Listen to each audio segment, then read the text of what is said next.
నమస్తే, welcome to Telugu one news. నేను గోపికృష్ణ. మనతో కిరణ్ గారు, తెలుగుదేశం పార్టీ వాణిజ్య విభాగం ఉపాధ్యక్షులు ఉన్నారు. కిరణ్ గారు, వెల్కమ్ సార్. వెల్కమ్. కిరణ్ గారు, ఏంటి మీ జాతీయ ప్రధాన కార్యదర్శి లోకేష్ మీ యువగళ అధినేత ఏంటి నాకు పదవులు వద్దంటున్నాడు? ఏంటి, ఏం జరిగింది?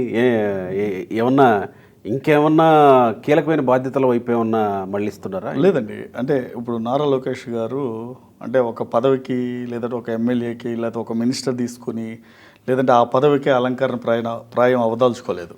ఇప్పుడు నారా లోకేష్ గారి మీద ఎంత పెద్ద బాధ్యత ఉందంటే 175 నియోజకవర్గాలు ప్లస్ 25 పార్లమెంట్ స్థానాలు. రేపు నారా లోకేష్ గారు వాటి మీద ఫోకస్ పెట్టి, అంటే రేపొద్దున అభివృద్ధి వికేంద్రీకరణ కానివ్వండి, గతంలో తెలుగుదేశం పార్టీ నాయకుల మీద, అధినేత మీద, లోకేష్ గారి మీద, మన తల్లి బోనమ్మ మీద వాళ్ళు చేసిన మాటల దాడి, వీటన్నిటికీ సమాధానం చెప్పాల్సిన పరిస్థితి ఉంది ఇప్పుడు నారా లోకేష్ గారి మీద. అతి పెద్ద బాధ్యత. తర్వాత తెలుగుదేశం పార్టీ నేతల మీద అక్రమ కేసులు, మహిళల మీద దాడులు, అలా చూస్తూ పోతే నారా లోకేష్ గారు ఒక మంగళగిరి ఎమ్మెల్యేగాను లేదంటే ఒక ఐటీ మంగళగిరి ఎమ్మెల్యేగా అయితే కంటెస్ట్ ఉంటారు 100% ఉంటారు. ఎందుకంటే తన వాణి రేపు అసెంబ్లీలో కూడా వినాలి కదా. ఎందుకంటే ఎవరైతే ఒక వైకాపా నాయకులు పేటీఎం టీం ఎమ్మెల్యేలు కానివ్వండి, పేటీఎం బ్యాచ్ ఎవరైతే ఉన్నారో వాళ్ళందరికీ తగిన బుద్ధి చెప్పే వరకు నారా లోకేష్ గారు ఎటువంటి పదవులను తీసుకోరు. ఎందుకంటే వీళ్ళు చేసిన మాటల దాడి పప్పు అని ఈ రోజున జగన్ కొంపకి నిప్పు పెట్టే ప్రజలు ఎలా హర్షిస్తారు? ఇట్లా అంటే ప్రతీకారం తీర్చుకోవడానికి మిమ్మల్ని మేము గెలిపించాలా అంటే ప్రతీకారం కాదండి. ఇక్కడ చూడాల్సింది అన్యాయం జరిగిన ప్రతి కార్యకర్తకి, అన్యాయం జరిగిన ప్రతి ఒక్కరికి సమాధానం చెప్పాల్సిన పరిస్థితి ఉంది. ఎందుకంటే అది పార్టీ మీద దాడులు కాదు, మనుషుల మీద దాడులు కాదు, ఓకే, అధినేత మీద దాడులు, ఓకే, ప్రజల మీద దాడులు, ప్రశ్నిస్తే కేసులు, ఓకే. అంటే ఇది ఇండియా ఈజ్ డెమోక్రటిక్ కంట్రీ అన్నారు, కానీ ఇండియా ఒక కొరియా లాగా లేదంటే ఏమంటారు హిట్లర్ లాగా పరిపాలించడానికి వీళ్ళ సొత్తు కాదండి, వైకాపా నాయకుల సొత్తు కాదు.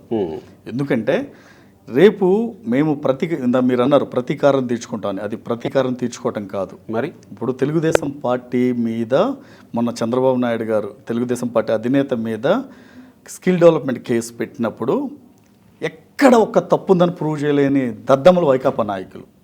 ఎందుకంటే అసలు తప్పే జరగని కేసులో తప్పు జరిగిందని ప్రజల్ని భ్రమించి కల్పించి కల్పితాలు సృష్టించి ఈ రోజున కోర్టులకి పంపించి 53 రోజులు ఒక నేతని, సీనియర్ అంటే 45 ఏళ్ల సుదీర్ఘ రాజకీయం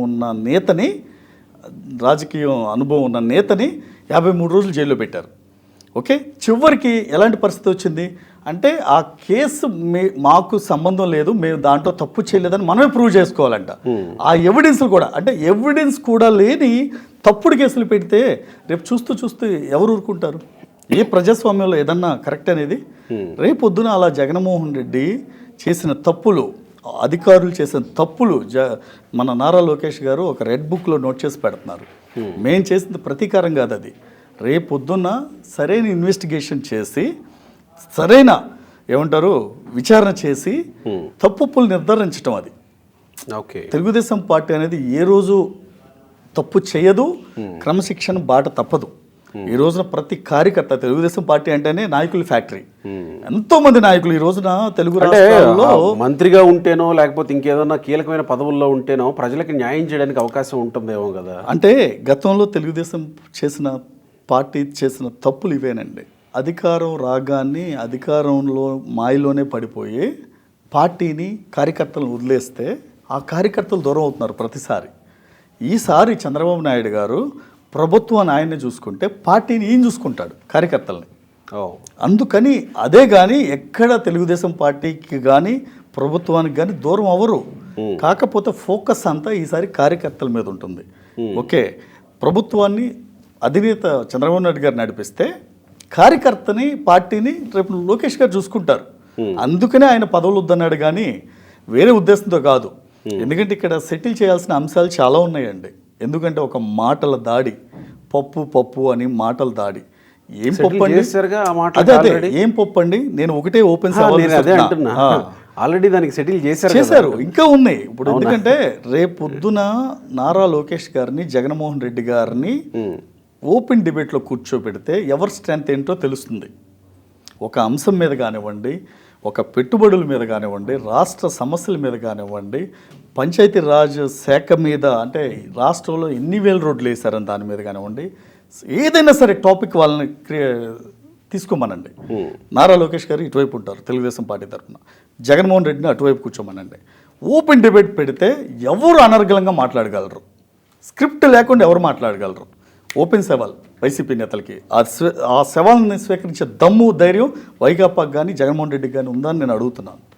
ఎందుకంటే ఒక మనిషిని క్యారెక్టర్ అసెషన్ చేసి, తక్కువ చేసి, మీడియా తనకున్న బ్లూ మీడియాతో లేదంటే 200 యూట్యూబ్ ఛానల్స్తో అనిపించడం కాదు, ఓపెన్గా సరే ఈ రోజుకి జగన్మోహన్ రెడ్డి స్క్రిప్ట్ లేకుండా బయటకు రాడు. రైట్, మీరు చాలా క్లియర్గా మొత్తం అంతా సెటిల్ చేయాలా అని అన్నారు. ఎవరు మీ టార్గెట్? మెయిన్ మా టార్గెట్ ఒకటే, ఎవరైతే అక్రమ అంటే అవినీతి కేసులు పెట్టి ప్రజల్ని భయపెడుతున్నారో వాళ్ళని, ఎవరైతే పోనీ పేర్లు ఉండే ఉంటాయిగా, మీకు ఏమైనా తెలుసా రెడ్ బుక్ లో? ఎవరైతే, అది లోకేష్ గారు రెడ్ బుక్ లో ఉన్నాయి, లోకేష్ గారు రెడ్ బుక్ లో ఆయన రాస్తారు. రిషాంత్ రెడ్డి పేరు మాత్రం డైరెక్ట్ గా చెప్తూ ఉంటారు. ఉన్నాయండి, చాలా మంది ఉన్నాయి. ఇప్పుడు ఎందుకంటే ఇప్పుడు ఆల్రెడీ భయం పట్టుకుంది. ఓన్లీ అధికారులు, పోలీస్ అధికారులు, నాయకులు కూడా ఉంటారు, రాజకీయ నాయకులు కానివ్వండి, పోలీస్ అధికారులు కానివ్వండి, ప్రతి ఒక్కరిలో భయాందోళనలు మొదలైనవి. ఎందుకంటే రేపు వచ్చేది తెలుగుదేశం పార్టీ. అంటే కొంతమంది ఈ విషయంలో మాట్లాడతారు, సీనియర్ నేతలు కూడా ఇప్పటి నుండి మనం జాగ్రత్తగా ఉందాం, తెలుగుదేశం పార్టీతో రేపు పెట్టుకుంటూ వాళ్ళు టార్గెట్ చేస్తే మనం బయట కూడా తిరగలేమని భయపడి, అంటే వైకాపాలో నెంబర్ 2, నెంబర్ 3 మంత్రులు ఎవరైతే ఉన్నారో వాళ్ళందరూ కూడా ఇక్కడే తప్పు జరుగుతుందేమో అని మీకు అనిపించట్లేదా? ఎందుకంటే చాపకి గాలం వేసేవాడు ఎవడైనా చాపకి గాలం వేస్తూ ఆ గాలానికి ఎరవేసి చాలా సైలెంట్గా సౌండ్ రాకుండా ఒడ్డున కూర్చొని చాలా ఓపిక్గా గాలం దించుతాడు నీళ్లలో. అవును, అంతేగాని నువ్వు ఆ గాలానికి ఎరవేసి నీళ్లలో దించి ఆ దించిన వెంటనే ఇంకొక రాయి తీసుకొని వేసావనుకో చేపలు చల్లజెదురు అయిపోతాయి. కానీ ఇప్పుడు అలా అనిపించట్లేదా? లోకేష్ ఇలా ప్రతిసారి రెడ్ బుక్ అని చెప్పడం, అంటే ప్రజలు మీ దగ్గరికి ఎందుకు రావాలా, మీ వైపు ఎందుకు చూడాలా? మీరు ప్రతిసారి రెడ్ బుక్ అంటుంటే అంటే ప్రజలు యాక్సెప్ట్ చేస్తారు. ఇది ఎందుకు చూడాలంటే నేను దానికి సరైన సమాధానం చెప్తానండి. గత 5 ఏళ్లలో ఒక పెట్టుబడి కూడా తీసుకురాని ముఖ్యమంత్రి జగన్మోహన్ రెడ్డి. ఒక పెట్టుబడి కూడా ఆంధ్రప్రదేశ్కి రాని రాష్ట్రం ఆంధ్రప్రదేశ్. ఓకే, కనీసం 13 ఉమ్మడి జిల్లాల్లో జిల్లాకు ఒక 5,000 ఉద్యోగాలు క్రియేట్ చేయలేని ముఖ్యమంత్రి జగన్మోహన్ రెడ్డి. 13 జిల్లాల్లో కనీసం 13 కంపెనీలు తీసుకురాని ముఖ్యమంత్రి ఎవరున్నారంటే జగన్మోహన్ రెడ్డి. అంటే మేము ఈ క్యాల్కులేషన్స్ అన్ని, ఈ లెక్కలన్నీ ఎందుకు చెప్తున్నామంటే గత 5 ఏళ్లలో అభివృద్ధి లేకుండా సంక్షేమంతోనే రాష్ట్రాన్ని నడుపుతున్నాను అని బీరాలు పలుకుతున్న వ్యక్తి జగన్మోహన్ రెడ్డి. అభివృద్ధి, సంక్షేమం మాకు 2 కళ్ళు, ఒక చేత్తో సంపదను సృష్టిస్తే ఒక చేత్తో సంపదను పంచుతాం అన్న నేత చంద్రబాబు నాయుడు గారు. అలాంటిది చంద్రబాబు నాయుడు గారికి జగన్మోహన్ రెడ్డికి చాలా వ్యత్యాసం ఉంది. అది వయసులో కావచ్చు, రాజకీయ అనుభవంలో కావచ్చు, లేదంటే పెట్టుబడిదారుల సమావేశంలో మాట్లాడే మాటలు కావచ్చు, ఏదైనా కావచ్చు. ఎందుకంటే అదే నరేంద్ర మోడీ దగ్గరికి వెళ్తే చంద్రబాబు నాయుడు గారు మాకు మా రాష్ట్రానికి ఇవి కావాలని అడిగే దమ్ము, ధైర్యం చంద్రబాబు నాయుడు గారి దగ్గర. కరెక్ట్. అదే మీరు జగన్మోహన్ రెడ్డి చేయలేదు అంటున్నారు కాబట్టి మీరు ఏం చేస్తామో చెప్పుకొని ప్రజల్లో ఓట్లు అడగాలి. రెడ్ బుక్ ఎవరు చూపిస్తాం? ఎవరైతే ప్రభుత్వానికి వత్తాసు పలుకుతూ ప్రభుత్వం చేసే అకృత్యాలకి సపోర్ట్ చేస్తున్న వారిని మాత్రమే, ప్రతి ఒక్కరిని కాదు టార్గెట్. అది రెడ్ బుక్ టార్గెట్ ఏంటి? ఎవరైతే అన్యాయంగా రాష్ట్రాన్ని పాలిస్తున్నారో, పాలించిన వ్యక్తులకి ఎవరైతే సపోర్ట్ చేస్తున్నారో వాళ్ళే టార్గెట్. ప్రజలకు క్లారిటీ ఉంది, 100% ఉంది. ఎందుకంటే రాష్ట్రంలో ఉన్న 15,000 గ్రామాలలో ప్రతి ఒక్కరూ తెలుగుదేశం పార్టీ కార్యకర్త అవ్వచ్చు, తెలుగుదేశం పార్టీ సానుభూతి పరుడు అవ్వచ్చు, ప్రతి ఒక్కరూ పోలీసులతో బాధపడిన వారే, పోలీసుల చేత ఇబ్బంది పడిన వారే. వాళ్ళందరినీ పోలీసు వ్యవస్థను అడ్డం పెట్టుకొని జగన్మోహన్ రెడ్డి చేసిన అన్యాయం, ఆకృత్యం ప్రజలందరికీ తెలుసు. అక్రమ కేసులు. ఓకే, ప్రభుత్వం తప్పు చేస్తుంది, ఒక ఎంఆర్ఓకి లెటర్ ఇవ్వాలి అంటే హౌస్ అరెస్ట్లు లేదు. నాయకులు ఎవరైనా తెలుగుదేశం పార్టీ కార్యకర్తలు బలంగా ఉన్నారు అంటే ఆ ఊరిలో పోలీసులు దాడులు, పోలీసులు అక్రమ కేసులు, ఎన్నని భరిస్తారండి ఇక్కడ, ఎన్నని భరిస్తారు?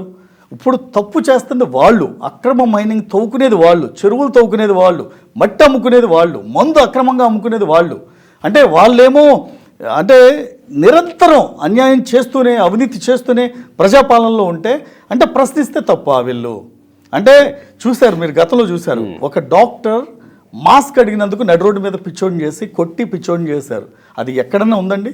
ఈ స్వతంత్ర భారతదేశంలో స్వతంత్రం వచ్చి 77 ఏళ్ళు 78 ఏళ్ళు అయితే ఎక్కడన్నా చూసారు మీరు ఒక మాస్క్ అడిగినందుకు డాక్టర్ని? డాక్టర్ అంటే ఎవరండి? కనపడిన దేవుడిని పూజిస్తాం, కనిపించే దేవుడు డాక్టర్ అండి. మనం ఈరోజు ప్రాణం మీదకి వచ్చి లేదా ఒక యాక్సిడెంట్ అయ్యి నడు రోడ్డు మీద పడిపోతే ప్రాణాలు నిలబెట్టాల్సింది ఎవరు? ఒక ముఖ్యమంత్రి, మంత్రులు కాదు, ఆ డాక్టరే. ఆ డాక్టర్ని పిచ్చోడిని చేసి ఆ పిచ్చోడి చేతికి ఏంటి మాస్క్ అడిగారని చెప్పి నడు రోడ్డు మీద పిచ్చోడిని చేసి చంపే పరిస్థితి వస్తే ఎవరు మాట్లాడతారండి? ఒక ఎమ్మెల్సీ ఒక దళితుడిని గుండు కొట్టించి పార్సిల్ చేస్తే దాన్ని ఏమంటారండి? ఇన్ని జరిగినాయి. ఒక దళిత కుర్రాడు మాస్క్ అడిగాడని ఇలాంటివి కూడా ఉంటాయా? రెడ్ బుక్ లో ఇలాంటివి కూడా అదే ఎన్ని ఉన్నాయి. ఎంతమంది ఉసురు తగులుతుందండి? ఎంతమంది ప్రాణాలు కోల్పోయారు గత ప్రభుత్వంలో, ఈ ప్రభుత్వంలో ఎంతమంది ప్రాణాలు కోల్పోయారు? ఇప్పుడు ప్రజలు మీకు అధికారం ఇచ్చింది దేనికి? పార్టీలకు అతీతంగా మీరు పరిపాలించమని. అంతేగాని నా పార్టీ అధికారంలోకి వస్తే పెన్షన్లు నా వాళ్ళకే ఇస్తాను, లేదా ఇల్లు నా వాళ్ళకే ఇస్తాను, లేదా ఉద్యోగ అవకాశాలు నా వాళ్ళకి ఇస్తానని కాదండి. ఈ గతంలో ఏ రోజు నందమూరి తారక రామారావు గారు పార్టీ పెట్టిన దగ్గర నుండి ఏ రోజు అధికారం వచ్చే వరకే పార్టీలు కానీ, అధికారం వచ్చిన తర్వాత అందరూ సమానమే. ఓకే, 5 కోట్ల ఆంధ్రులు అందరూ సమానమే, సమానంగా చూడాలి. కానీ నీ వాళ్ళని తీసుకుని వాలంటీర్లుగా పెట్టి, నీ వాళ్ళని ప్రభుత్వ అధికారంలో కూర్చోబెట్టి, నీ వాళ్ళని ఉన్నత పదవులు ఇచ్చి, నీ వాళ్ళని సలహాదారులుగా పెట్టుకుని ప్రతిదీ నీ వాళ్ళని పెట్టుకునేలకైతే మిగతా ప్రజలందరూ ఏమైపోవాలి? మిగతా ప్రజలు ఓట్లేస్తానే కదా నువ్వు సీఎం అయితే. లోకేష్ బాధ్యతలు కీలకంగా ఉండబోతుంది. లోకేష్ బాధ్యతలు ఎవరైతే ఉన్నారో ఇప్పటికైనా సరే మీరు మారండి, వ్యవస్థల్ని మార్చండి. రేపు ఎలక్షన్ కూడా సరిగ్గా చేస్తే కొంతమంది అధికారులు ఎవరో మారుతున్నారంటే కదా, రఘురామకృష్ణరాజు కూడా డెఫినెట్గానండి. ప్రజల్లోనూ ఫస్ట్ ప్రజల్లో అధికారులు కూడా, నెక్స్ట్ రైతుల్లో మార్పు వచ్చింది, నెక్స్ట్ వ్యాపార వర్గాల్లో మార్పు వచ్చింది, నెక్స్ట్ గృహిణుల్లో మార్పు వచ్చింది, ఒక సాధారణ కుటుంబీకుల్లో మార్పు వచ్చింది. ఇక రావాల్సిందల్లా అధికారుల్లో రావాలి. ఆల్మోస్ట్ అధికారులు కూడా 175 మంది మారారు. మేము తప్పని పరిస్థితుల్లో చేయాల్సి వచ్చింది. మీరు అర్థం చేసుకోండి. మేము ప్రభుత్వానికి కట్టుబడి పనిచేసే వాళ్ళమే కానీ మేము సొంత నిర్ణయాలు తీసుకోలేము.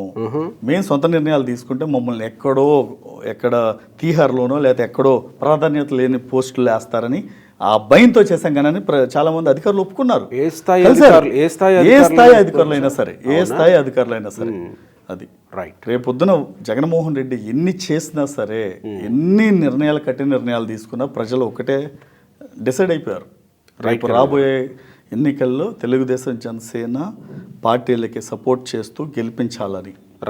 ఆ నిర్ణయమే, ప్రజల నిర్ణయమే దేవుడి నిర్ణయం. రైట్ కిరణ్ గారు, థ్యాంక్ యూ.